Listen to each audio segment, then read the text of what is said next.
Okay, so we are to our cast off point. Look how long this is. Okay, so to cast off, I'm going to do just a basic cast off. Let's zoom in. And what you do for a basic cast off is you E-wrap two, you knit them off, you take the second one, place it on the first, knit off, and you move that to that second peg, which is empty. Do it again. So step one, E-wrap your first two pegs and knit off.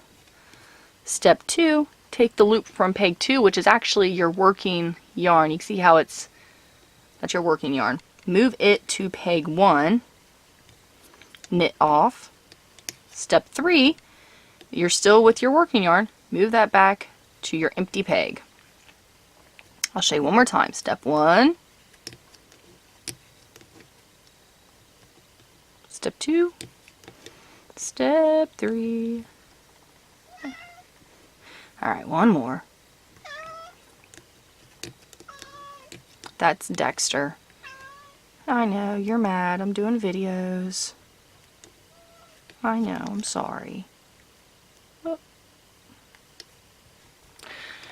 Do this all the way around to your last two, and I'll show you how to take it off the loom.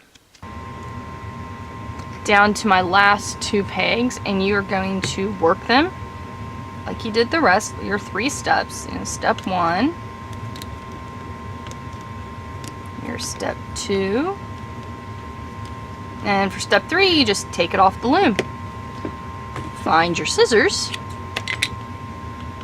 cut the working yarn. You just need a couple inches, just enough to weave it in, and you pull that through the loop. That's locked in, and there you go. Let's show you the comparison of your cast on to your cast off. So they're pretty similar. This, of course, will stretch out and take better shape. There you go.